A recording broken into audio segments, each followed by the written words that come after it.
तो pizza deliver हो गया।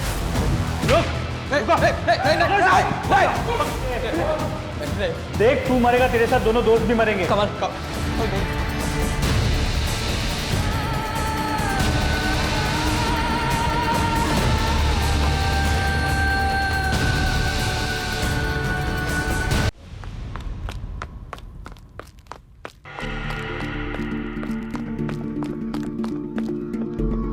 उषा धीरे दौड़ो, गिर जाओगी। धीरे। तू क्या होता है संगीता?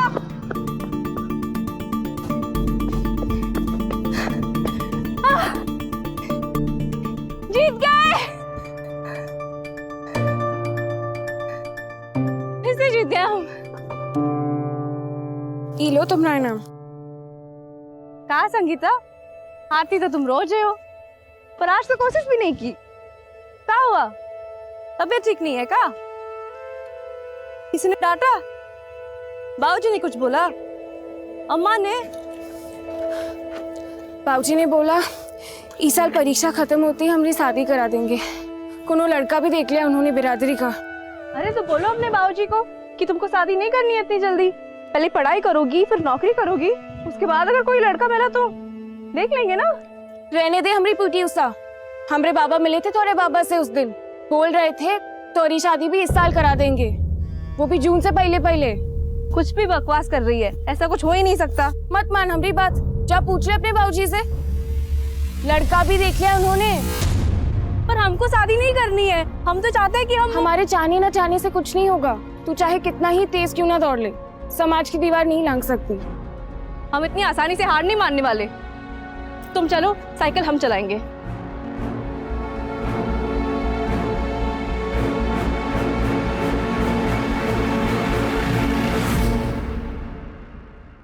क्या हाल है बंसी? राम राम मालिक। चाय पियोगे? नहीं नहीं मालिक। गोपाल, क्या सुन रहे जी? तुम लोग जानवर का लाश उठाने से मना कर दियो। हड्डियां बूढ़ी हो चुकी है मालिक, वो अपना बोझ तो उठता नहीं है, तो जानवरों का कहाँ से उठाएंगे? और हमारे बच्चे तो ये सब काम करने से साफ मना कर चुके हैं मालिक। बच्चे कुछ ज्यादा समझदार हो गए तुम्हारे। बोझा नहीं उठा सकते, झाड़ू तो उठाओगे, नालियां साफ करोगे ना? हाँ हाँ मालिक। मालिक 30 रुपए में पूरा नहीं पड़ता है। बगल वाले गांव में नाली साफ करने का 50 रुपए मिलता है। अच्छा, 50 रुपया चाहिए तुम लोग। अभी सर पे खड़ा मत रहो, जाओ पंच लोग से बात करके बताएंगे। मुंह में जुबान आ गया इन लोग को, कुछ करना पड़ेगा। क्या कहते नेताजी, 50 रुपया देंगे? बोले हैं कि देखेंगे, अब कि नहीं दिए ना तो काम छोड़ देंगे। 50 रुपया नहीं देंगे ना तो फिर हम सब मिलकर काम छोड़ देंगे। चलो मनोहर भैया, हम चलते हैं। रात में चौधरी के खेत की रखवाली करने जाना है। कहाँ बंसी भैया, दिन में खेत मजूरी, रात में रखवाली, थकते नहीं है तुम? 3 बेटियां हैं भैया, दिन रात काम नहीं करेंगे तो कैसे पालेंगे पोसेंगे, कैसे शादी ब्याह करेंगे? चलो अच्छा हम चलते हैं। हाँ भैया हाँ।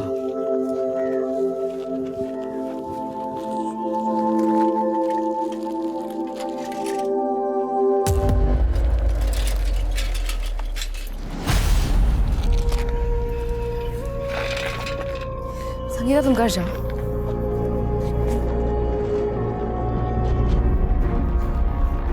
हम शादी नहीं करेंगे, हम बता देते आपको। हमको पहले पढ़ाई करनी है फिर नौकरी करनी है। हमने पहले ही मना कर दिया था ना आपको शादी के लिए। लेकिन हम मना नहीं कर पाए, अच्छा रिश्ता सामने से आया था, कैसे मना करते? तो अच्छा खासा दहेज भी मांगे होंगे, कहाँ से देंगे इतने दहेज? हाँ वो हम देख लेंगे। तुम्हारी 2 बहनें और हैं, तुम्हारी शादी हो जाएगी ना तो हमारा बोझ बोझ कम हो जाएगा ना हमारे जाने से। बाबूजी आप फिक्र मत कीजिए, अब से ना ज्यादा बोझ नहीं बनेंगे हम आप पे।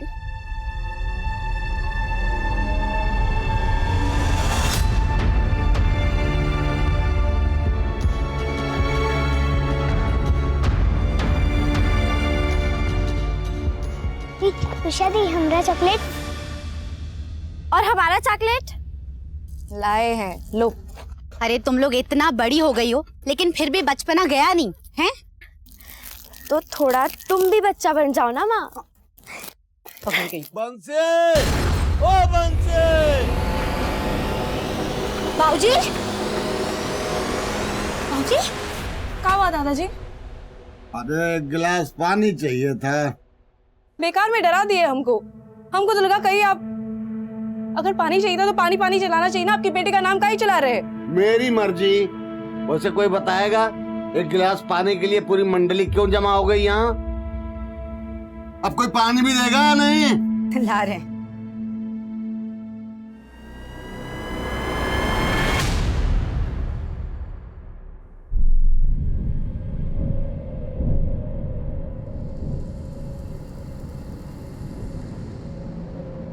रुक काहे गई उषा? प्यास लगी है, पानी पी के आते हैं। ठीक है, तू जब पानी पी कर आ, हम चले रेस जीतने। तुम निकलो आगे, हम फिर भी तुमको ओवरटेक कर लेंगे, देख लेना। देखते हैं।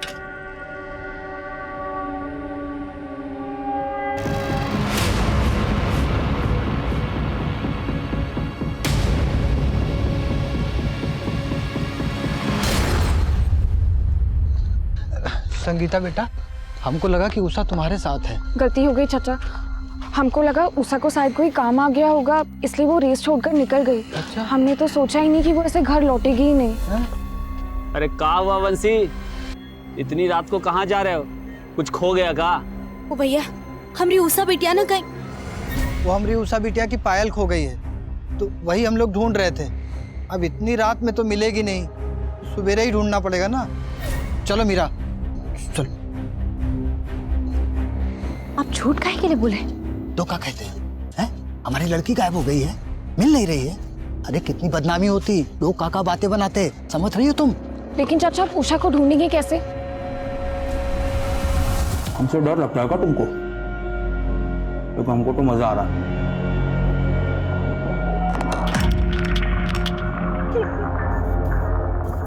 कार्यक्रम का शुरुआत तो हम करेंगे।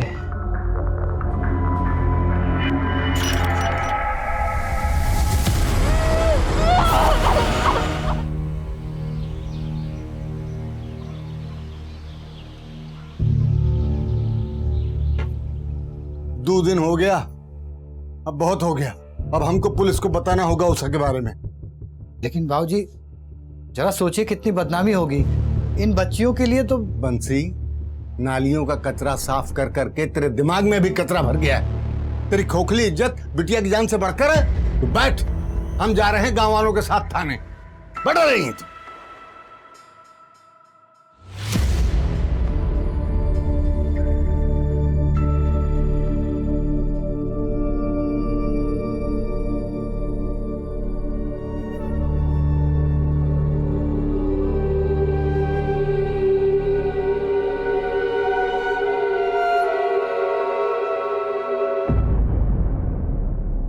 अरे हम खोज निकालेंगे आपकी बेटी उषा को। हम यहाँ क्यों हैं? जनता की सेवा के लिए है ना साहब। आप ही का आसरा है। अब लेकिन एक समस्या है। क्या साहब? पिछले महीने पड़ोस गांव से भगीरथ साहू जो हैं, वो आप ही की तरह रोते रोते आ गए हमारे पास कि अपनी बेटी लक्ष्मी को खोज निकालनी है, गुहार लगाते हुए। तो हम भी लग गए काम पे। पूरा गांव, शहर, जिला सब छान मारे, लेकिन लड़की नहीं मिली। और 4 दिन बाद लड़की अपने आप लौट आई, वो भी शादी करके दूसरे जात के लड़के के साथ। हमारी उषा ऐसी नहीं है साहब। अरे हम कब कहे कि उषा ऐसी है, लेकिन शिकायत दर्ज करने से पहले थोड़ा जांच पड़ताल कर लें। क्या है कि कॉलेज और मोहल्ले में किसी लड़के के साथ, अब उम्र भी तो फिसलने का है ना। फिर भी आपको अगर शिकायत कराना ही है तो हम तो यहाँ पे हैं ही, आ जाइएगा।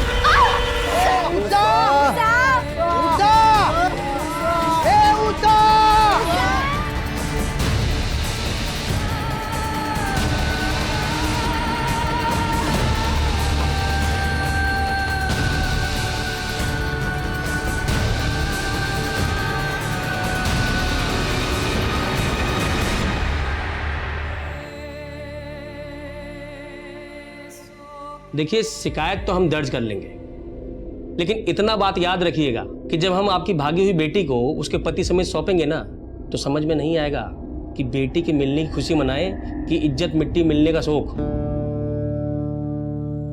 सोच लीजिए, आपस में विचार विमर्श कर लीजिए। अगर फिर भी लगता है कि रिपोर्ट लिखाना ही है तो आ जाइएगा यहां पर, हम यहीं हैं जनता की सेवा के लिए।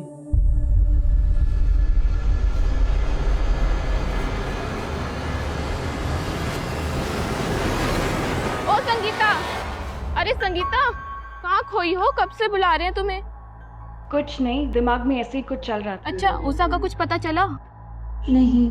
तुमका क्या लगता है उषा कहाँ हो सकती है? हमको कैसे मालूम होगा? हमसे काहे ऐसे सवाल कर रही है? अरे हम तो बस पूछ रहे हैं। उषा इतनी अच्छी दोस्त है तुम्हारी, उस दिन तुम ही थी उसके साथ। हमको तो लगता है पुलिस ये सब सवाल करेगी। पुलिस? क्या कह रही है तू? हाँ, हम उसके साथ थे, इसका ये मतलब तो नहीं कि हमें सब पता होगा। तू भी ना कुछ हो बात करती है, हमें तुमसे बात ही नहीं करनी। हटो।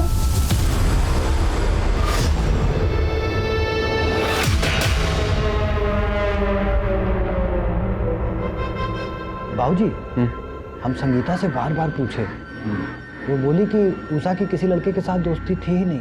हमें तो लगता है पुलिस हमें डरा रही है ताकि हम शिकायत न दर्ज करवाएं। मेरी मानो, शिकायत दर्ज करवा देते हैं। ठीक है बाबूजी। हाँ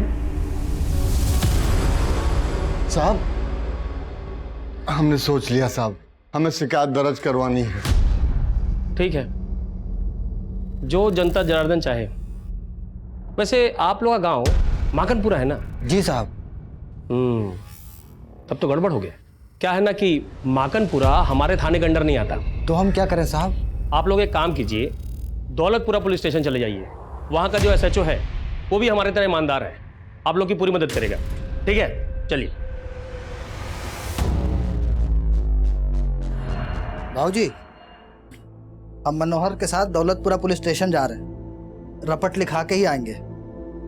बंसी भैया, अभी अभी नंदू खबर किए कि मंदिर के पास वाले पेड़ पे ना एक लड़की की लाश लटकी पड़ी है। चलो चलो।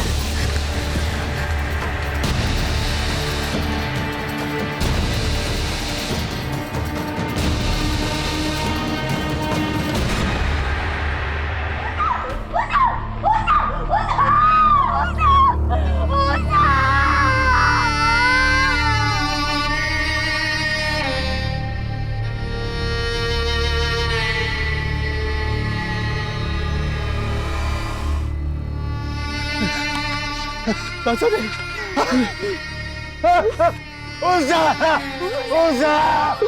हमें पुलिस के आने तक ना पड़ेगा चाचा जी। हमें कह रहा है वो आ रहा है। हटिए, मेरा लगा यहाँ पे। हटिए हटिए। गणेश, यस, उतरवा ला उसको और सौंप दे परिवार वालों को अंतिम संस्कार के लिए। ये सब आप ही की वजह से हुआ है। चुप कर, गलती इनकी लड़की का है और तू हम पे इल्जाम लगा रहा है। ओ चाचा, चलो दस्तखत करो इस पे और ले जाओ लाश को अंतिम संस्कार के लिए। केस खत्म हुआ। इतनी जल्दी कहाँ इंस्पेक्टर? आप तो जनता के सेवक हैं, पहले लाश का पोस्टमार्टम तो करवाइए। तू कौन है? एडवोकेट अभय। अच्छा, तो तू है अभय। तो अभय बाबू, ये आत्महत्या का केस है और आत्महत्या के केस में ना पोस्टमार्टम की जरूरत नहीं है। जरूरत है। अगर उषा ने फांसी लगाई है तो उसके पैरों पे खून के धब्बे कहाँ से आए? पोस्टमार्टम तो होकर रहेगा। क्यों गाँव वालों? अच्छा ठीक है, करवाते हैं पोस्टमार्टम, लेकिन उसके लिए थोड़ा समय लगेगा। क्या है कि एम्बुलेंस बुलाना पड़ेगा ना, और आप लोग को तो पता ही है कि अस्पताल कितना दूर है यहाँ से। पता है, इसलिए हमने पहले अस्पताल में फोन कर दिया था। एम्बुलेंस भी अभी आ ही रही है।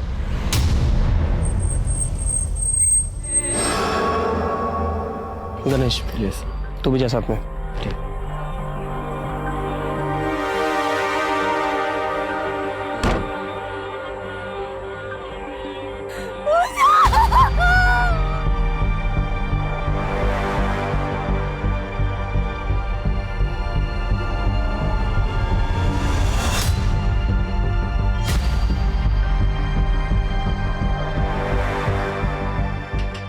चाचा जी साइन कीजिए, बॉडी लेके जाइए। अरे FIR रजिस्टर किए आप लोग अभी तक? पहले FIR रजिस्टर कीजिए, तब जाके साइन करेंगे ये। कौन बात गायब है यार? हाँ, पोस्टमार्टम रिपोर्ट में साफ लिखा है कि उषा ने खुद को फांसी लगाया। उषा का बॉडी हम भी देखे हैं, उसका चेहरा पर और बॉडी पर चोट का निशान था, खुदकुशी नहीं की है। दिखाइए पोस्टमार्टम रिपोर्ट। ये पोस्टमार्टम रिपोर्ट कोई पब्लिक प्रॉपर्टी नहीं है जो देखेंगे आप। चलिए जाइए यहाँ से, नहीं वो हल करेंगे, यही भर्ती होना पड़ेगा आपको। तमीज से बात कीजिए इंस्पेक्टर। दिखाइए पोस्टमार्टम रिपोर्ट, कहाँ रखा है छुपा के? नहीं दिखाएंगे तो यहीं खड़े हैं आप लोग। क्या जाते हैं यहीं? दिखाते कैसे आप लोग जाते हैं यहाँ पे?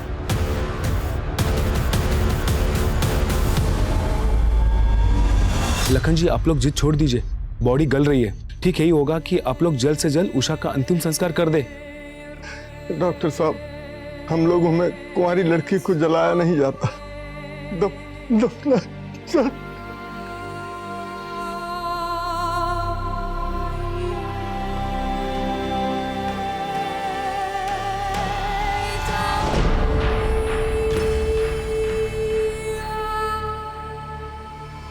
एडवोकेट अभय का वीडियो वायरल होने लगा था। सोशल मीडिया पर जस्टिस फॉर उषा के नाम से एक मुहिम शुरू होने लगी थी और इस मुहिम में बॉलीवुड के सेलिब्रिटीज भी जुड़ने लगे थे। अखबार, टीवी और सोशल मीडिया से इस कदर दबाव बढ़ा कि पुलिस को उषा के केस को फिर से रीओपन करना पड़ा। देखिए, हम ये केस क्राइम ब्रांच को ट्रांसफर कर रहे हैं और साथ ही इंस्पेक्टर दरबारी को इस केस की तहकीकात खत्म होने तक सस्पेंड किया जाता है। सर, किस ऑफिसर को ये केस अलॉट हुआ है? ऑफिसर आदिल खान को। ये वीडियो एविडेंस रिकॉर्ड से वायरल कैसे हुआ? सर, लोकल पुलिस थाने से लीक किया होगा किसी बेवकूफ ने, शायद पैसों के लालच में। उषा एक अच्छी स्टूडेंट थी, एथलीट भी अच्छी थी। 5 दिन बाद उसकी लाश मिली पेट पर लटके हुए। सबसे पहले हमें उषा का पोस्टमार्टम दोबारा करवाना होगा। सर, कम से कम ये तो अच्छा हुआ कि उषा की बॉडी को जलाया नहीं गया, लेकिन बॉडी का पोस्टमार्टम करने के लिए उसे फिर से बाहर निकालना होगा। और इसके लिए हमें परिवार की मंजूरी लेनी होगी। बात करते हैं उसके घर वालों से। काफी मेडल जीते थे उषा ने। अब इन सब बातों का कोनो फायदा नहीं है साहब, हमें हमारे हाल पे छोड़ दीजिए। लाखन जी, मैं आपकी नाराजगी समझता हूँ। नाराजगी नहीं, गुस्सा है साहब, हमें गुस्सा है। उषा के जीते जी तो आप लोगों ने कुछ किया नहीं, अब उसके मरने के बाद उसकी कब्र खुदवा के काहे उसकी आत्मा को कष्ट पहुंचाना चाहते हैं? जब तक हम पोस्टमार्टम नहीं करवाएंगे हमें उषा की मौत की असली वजह पता नहीं चलेगी, और जब तक वजह पता नहीं चलेगी हम इस केस में आगे कैसे बढ़ेंगे? चाचा जी, उषा को इंसाफ दिलवाने के लिए हमें कोशिश तो करनी होगी। ठीक है साहब, हम तैयार हैं। लखन जी, मैं वादा करता हूं इस बार उषा को इंसाफ जरूर मिलेगा।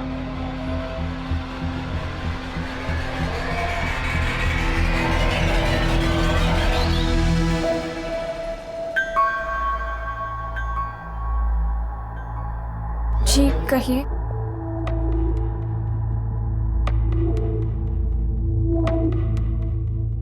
जिस दिन उषा गायब हुई थी हम उसके साथ थे। क्या होता उस दिन? डरो नहीं, बोलो। उस दिन उषा और हम रेस लगा रहे थे। उषा पानी पीने के लिए रुक गई और हम आगे चले गए। बहुत देर तक जब वो नहीं आई तो हम वापस चले गए। वो वहाँ नहीं थी। पुजारी जी से भी पूछा, उनको भी कुछ पता नहीं था। हमको लगा कि वो घर वापस चली गई होगी, तो हम घर चले आए। तुम्हें किसी पे कोई शक है? उसका कॉलेज में किसी के साथ कोई झगड़ा हुआ हो या कोई एक तरफा प्रेमी? जी नहीं। अच्छा, हमें उषा की माँ ने बताया कि तुम उषा की सबसे पक्की सहेली थी, सच है? तो अगर तुम्हें कुछ भी याद आए या कुछ भी ऐसा है जो तुम हमें बताना चाहो तो हमें जरूर बताना।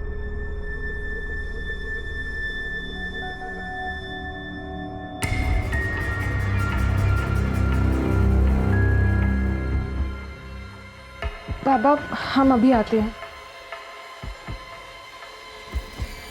सच सच बताओ, उषा के साथ ये जो कुछ भी हुआ उसमें तुम भी? हम कैसे मान ले तुम्हारी बात? ठीक है, लेकिन कल अगर हमें पता चला कि इस सब में तुम भी शामिल थे ना, तो हम खुद जाके पुलिस को तुम्हारे बारे में बताएंगे।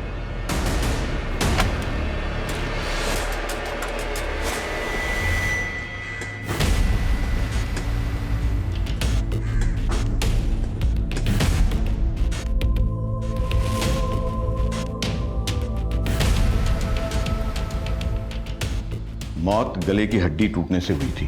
तो क्या उषा ने खुदकुशी की थी?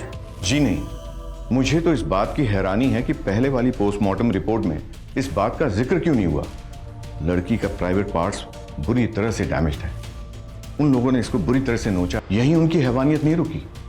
प्राइवेट पार्ट्स में कांच के टुकड़े मिले और उसकी छाती पर रॉड से वार किया गया। मतलब ये खुदकुशी नहीं थी? वो लड़की तो चलने की हालत में भी नहीं होगी।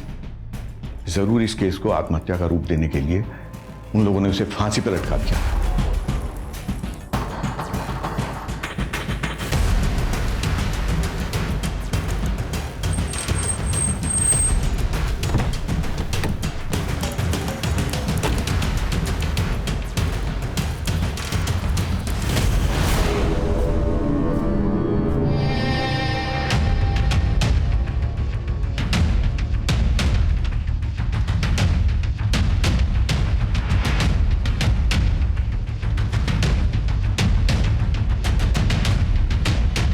लाश को इतनी ऊंचाई पर ले जाकर टांगा गया। एक दो लोगों का काम नहीं है, पक्का 2 से ज्यादा लोग हैं और हो सकता है पूरी प्लानिंग पहले से की गई हो। सर इस केस को बुरी तरह लिपा पोता गया है। अनुज अगर लिपा पोता गया है तो हम उसे साफ करेंगे और क्लू नहीं है तो क्लू ढूंढेंगे, लेकिन हमारे डिपार्टमेंट पे जो धब्बा लगा है उसे मिटाना है हमें। सर इस मंदिर का पुजारी उषा की बॉडी मिलने के बाद से गायब है। और ये तो मुझे अब बता रहे। आई एम सॉरी सर, लेकिन उस पुजारी के पीछे हमने खबरियों को लगा दिया है। ढूंढो उस पुजारी को, हो सकता है उसने उन लोगों को देखा हो। ये पुजारी मुझे जल्द से जल्द हिरासत में चाहिए। जी सर।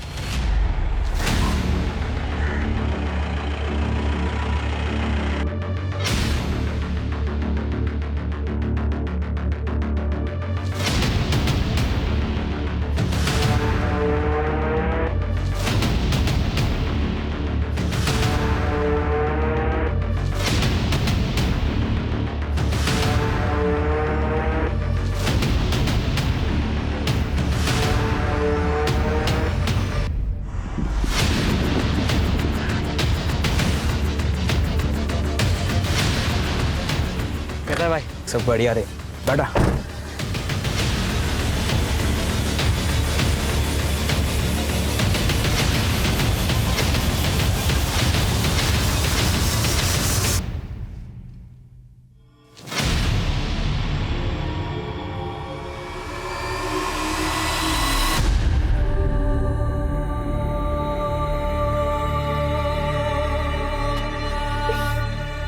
कहा दादाजी, काहे इस प्याज के पीछे पड़े हो? अरे हम कहाँ पीछे पड़े हैं, ये प्याज हमारे पीछे पड़ा है। रुला दिया कम बखत ने। कहा बनाना है आपको, हमको बताइए, हम बता सकते हैं। छोड़ो छोड़ो ये सब। छोड़ो, अरे छोड़ो। हमें अपने लिए नहीं, तुम्हारी माँ को अचानक नानी के पास जाना पड़ा और यहाँ बच्चियाँ भूखी हैं। अरे तो बुला लिए होते ना हमको, हम तो वैसे भी संगीता के घर पे टीवी देख रहे थे। अरे आप बैठिए, पूजा कीजिए, ये पेट पूजा का जिम्मा ना हम पे छोड़ दीजिए, ठीक है? जाओ।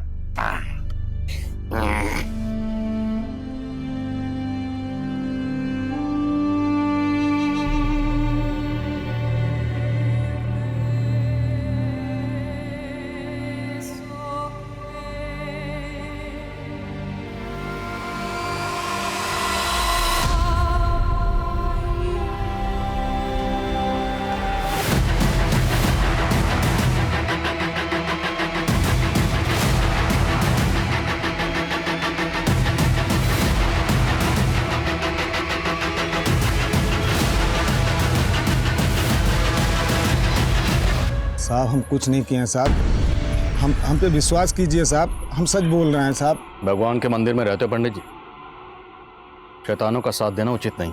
हम सच बोल रहे हैं साहब, हम कुछ नहीं जानते हैं साहब। तो चुप क्यों गए? भाग क्यों गए थे? वो उषा की फांसी के बाद जब सारे गांव वालों को पता चली साहब, वो हमसे झगड़ा करने लगे, हमें मारा पीटा और हमारा हाथ तोड़ दिया साहब। साहब वो उषा का फांसी का वीडियो हम ही बनाए थे। अब इस संकट से निकलने का एक ही उपाय है पंडित जी, याद करिए जिस दिन उषा गायब हुई थी, क्या उस दिन कुछ ऐसा हुआ था जो आमतौर पर नहीं होता? कुछ भी अजीब? सोचो। कुछ याद आ रहा है या अपनी तरह से याद दिलाएं? वो उस यकीन के साथ तो नहीं साहब, लेकिन उस दिन मंदिर के पास आके एक गाड़ी रुकी थी। कौन सी गाड़ी थी? नंबर क्या था? अब नंबर तो नहीं याद है, लेकिन वो सफेद कलर की गाड़ी थी साहब। ये सफेद गाड़ी की कहानी सुना कि पुजारी हमें गुमराह करने की कोशिश तो नहीं कर रहा? मनोज, शक करने का तो बनता नहीं। अगर हम ये मान भी लें कि सारा कांड उस पंडित ने किया, तो पंडित इतना बेवकूफ़ तो होगा नहीं कि पहले रेप करेगा, मर्डर करेगा और फिर मंदिर के बाहर ही उषा की लाश को पेट पर लटका देगा और उसके बाद वीडियो बनाएगा। जी सर, और अगर पुजारी सच कह रहा है तो यही सफेद गाड़ी हमें गुनहगारों तक पहुंचा सकती है। एक काम करो, आसपास के गांव के जितने भी पुलिस स्टेशन है सबसे कांटेक्ट करो, जितने भी हिस्ट्री शीटर इस वक्त बाहर हैं सबको राउंड ऑफ करो।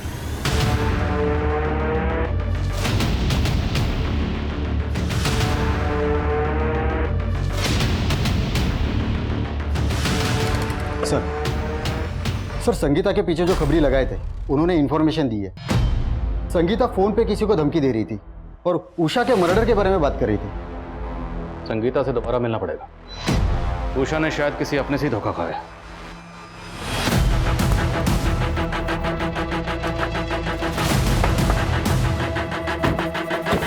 संगीता, हम चाहते तो तुम्हें थाने बुला सकते थे, पर हमने नहीं बुलाया क्योंकि हम नहीं चाहते थे तुम्हें कोई तकलीफ हो, क्योंकि तुम एक स्टूडेंट हो और उषा की सबसे अच्छी दोस्त थी।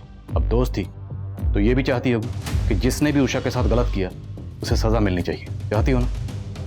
तो तुम्हारी मदद के बगैर हम उन्हें सजा नहीं दिला सकते। सब उषा का एक फ्रेंड था अशोक, हमारे गांव का ही लड़का है, हमारे साथ ही पढ़ता है। उषा और उसकी बहुत अच्छी बनती थी, है भी वो अच्छा लड़का। तो क्या उषा और अशोक के बीच में कुछ? हमको नहीं लगता। ऐसा कुछ होता तो उषा हमको बता दी होती। मुझे इस अशोक का फ़ोन नंबर और एड्रेस चाहिए। अच्छा, तुमने उस दिन किसी सफ़ेद रंग की गाड़ी को नोटिस किया था? सफ़ेद गाड़ी शायद देखी थी, लेकिन हमने इतना ध्यान नहीं दिया। साहब, उषा सिर्फ हमारी दोस्त थी, इसके अलावा हम दोनों के बीच ऐसा कुछ नहीं था। हमारा ध्यान तो सिर्फ पढ़ाई में ही रहता था। फिर संगीता को ऐसा क्यों लगता है कि उषा के साथ जो कुछ भी हुआ वो सब तूने किया है? क्या संगीता ने आपको ऐसा कहा? वो तो हमें बहुत अच्छे से जानती है, वो ऐसा कह ही नहीं सकती साहब। ठीक है, जा, लेकिन जरूरत पड़ी तो दोबारा बुलाएंगे। हाँ साहब।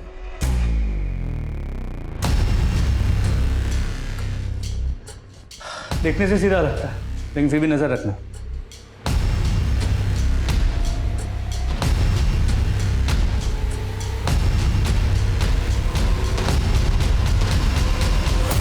साहब, धोल विहार गांव में देखिए, वहाँ का इलाका काफ़ी सुनसान है। वहाँ सफ़ेद रंग की कार रात को कई बार देखी गई है। साहब, हमने ही नहीं, हमारे अलावा काफ़ी लोगों ने देखी है।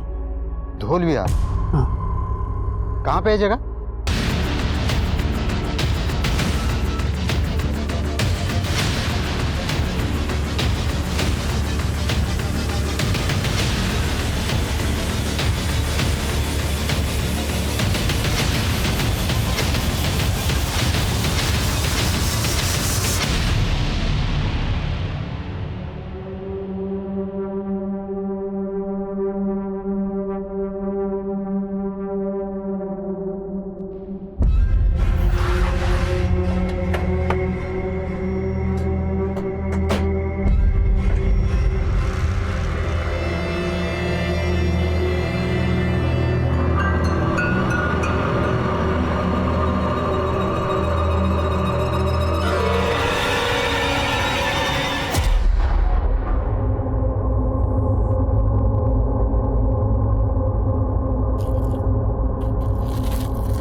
तो उषा दीदी का ही कपड़ा है।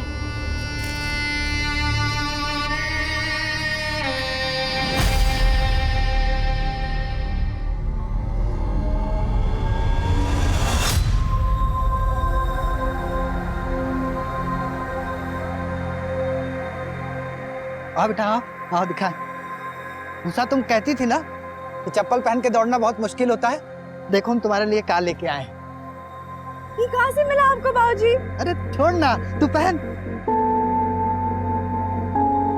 इसको पहन के ऐसा रहेगा जैसे कि हम उड़ने वाले हैं। इसीलिए तो तुम्हारा नाम उषा रखे हैं, पीटी उषा के नाम पे। जब तुम मैदान में दौड़ोगी ना तो सब लोग चिल्लाएंगे, उषा उषा उषा उषा उषा उषा उषा। ये हमारी उषा का ही जूता है। सर एक लोकल पॉलिटिशियन है, त्रिलोक राजपूत। ये बंसी और उसके बिरादरी के लोगों से चिढ़ा हुआ था क्योंकि ये लोग दिहाड़ी बढ़ाने की मांग कर रहे थे। बुलाओ इसे थाने। सर। तुम यहाँ क्या कर रहे हो? तुम्हारा सस्पेंशन तो अभी खत्म नहीं हुआ। खान साहब हम गलत नहीं हैं। हम माकनपुर के हवा पानी मिजाज से अच्छी तरह वाकिफ हैं। ये गांव वालों को तो ऐसे ही चलता रहता है। अब आप सोच लीजिए कि अगर केस सॉल्व नहीं कर पाए ना तो बहुत जगह सही होगा। तो मेरी फिक्र छोड़ो, अपनी फिक्र करो। एक बार सबूत मिल गया ना तो सबकी हवा पानी टाइट कर दूंगा। सदियों पुराना बात कर रहे हैं आप इंस्पेक्टर। वो मामला कब का हवा हो चुका है। हम खुद पंचों से मिलके बंसी और उसके साथियों का मजदूरी कब का बढ़वा दिए हैं। फिर भी बात चुभी तो होगी आपको। कल तक जो लोग आपके सामने नजरें झुकाकर चलते थे अब सीना तान कर चल रहे हैं। बुरा तो लगता होगा।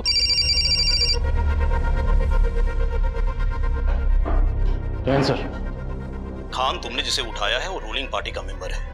आई नो तुमने कोई सोच समझ कर ये कदम उठाया होगा, लेकिन मुझे ऑलरेडी 2 फोन्स आ चुके हैं ऊपर से। देखो अगर तुम्हारे पास कोई ठोस सबूत है तो छोड़ो मत उसे, वरना फिलहाल के लिए उसे जाने दो और उस पर नजर बनाए रखो। सही वक्त पर उसे धर लेना। ठीक है सर, अब से जो भी गिरफ्तारी होगी सबूतों के साथ ही होगी। चाहे चलिए नेताजी।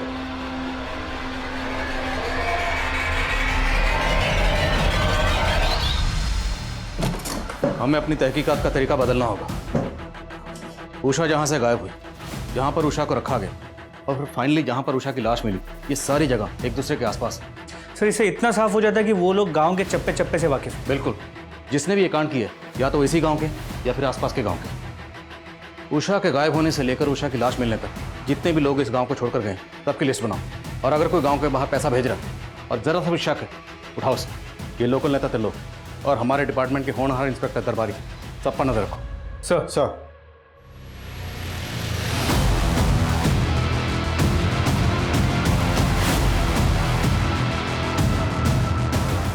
सर ये उन 15 लोगों की लिस्ट है जो लोग गांव से बाहर गए। इन सब के बारे में पता किया, 13 लोगों से बात भी हुई, क्रॉस वेरीफाई भी की। सब अपनी बताई हुई जगह पर ही थे। सर लेकिन इनमें से 2 नंबर क्रॉस चेक नहीं हो पाए। ये दोनों कॉलेज स्टूडेंट है, सुजीत सिन्हा और दर्पण सिन्हा। हमने इनके कॉलेज में इंक्वायरी की तो पता चला कि 15 दिन से वो कॉलेज नहीं आ रहे। इन दोनों के कॉल डिटेल्स निकलो। जी सर, इन दोनों के कॉल डिटेल्स में एक कॉमन नंबर है, किसी कमल चौहान का है। जिस दिन उषा गायब हुई थी, सुजीत, दर्पण और कमल तीनों की मोबाइल की लोकेशन मंदिर के पास की है। सर उसके बाद लगातार 5 दिनों तक इन तीनों की लोकेशन उसी जगह की थी जहाँ पे उषा को रखा गया था और टॉर्चर किया गया था। ये लोग जहाँ भी हैं ढूंढ निकालो इन्हें। उषा के कातिल यही। सर तीनों के फोन स्विच ऑफ है, इसलिए करंट लोकेशन का पता नहीं चल पा रहा। लेकिन 3 दिन पहले सुजीत का फोन कुछ टाइम के लिए स्विच ऑन हुआ और उसकी लोकेशन थी पुणे का विट्ठल नगर। पुणे? क्यों खान साहब, पुणे जा रहे? आ गए तुम, मालूम था। दर्शन देने जरूर आओगे। समझाने आए सर। आप तो एक केस के लिए आए हैं, खत्म होते ही चले जाएंगे। रहना हम ही को यहाँ पर है। काहे संतुलन बिगाड़ रहे हैं सर? कैसा चल रहा है, चलने दीजिए।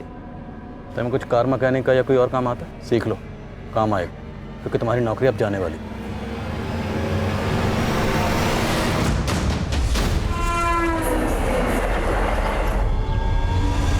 सर सुजीत की लोकेशन इसी एरिया की है, विट्ठल नगर। आसपास के लोगों ने बताया कि उन्होंने सुजीत और उसके दोस्तों को यहाँ देखा तो है, मगर वो कहाँ रहते हैं, किस घर में रहते हैं, किसी को नहीं पता। सर काफ़ी बड़ा एरिया है, करीब 50 बिल्डिंग्स हैं और हर बिल्डिंग में 60 से 70 फ्लैट्स। चूहे को उसके बिल से बाहर निकालने के लिए रोटी का टुकड़ा डालना पड़ता है।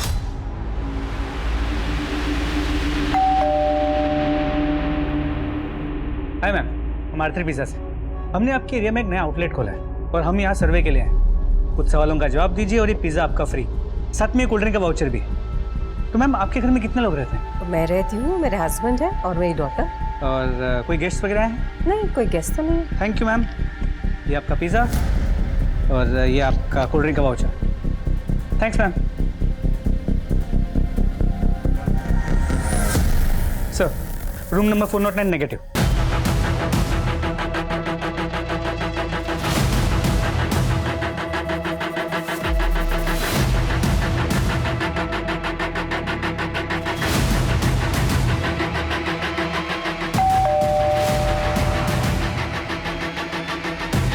जी कहिए। सर पिज़्ज़ा डिलीवर हो गया। मैं पिज़्ज़ा मंगाया नहीं था, किसने भेजा है? तेरे ससुराल वालों ने।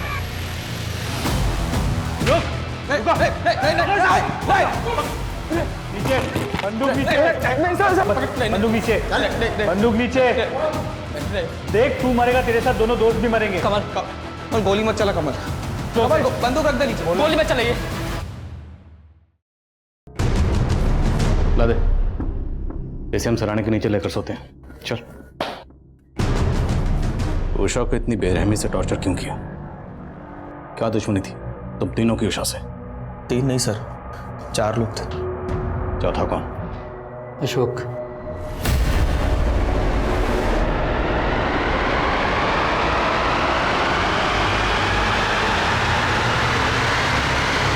उठाओ अशोक। सर। कितनी हैवानियत! आखिर क्या बिगाड़ा था उस मासूम ने तुम लोगों का? उषा को पहली बार तब देखा था जब कॉलेज की दौड़ में हिस्सा ले रही थी।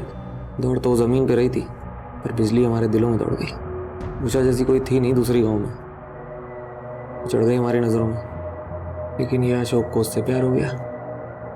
मान ही नहीं रहा था, बहुत मुश्किल से समझाया, तो फिर बनाया प्लान, क्योंकि हम जानते थे उषा कब और कहाँ होती है।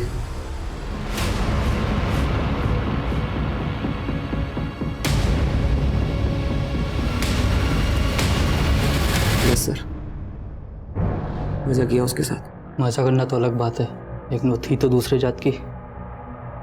उसको उसकी औकात भी दिखानी थी। पढ़े हैं लिखे हैं, हवा में दौड़े, उनकी औकात सिर्फ गटर में जाने की बनी है, इसलिए मार दिया उसे।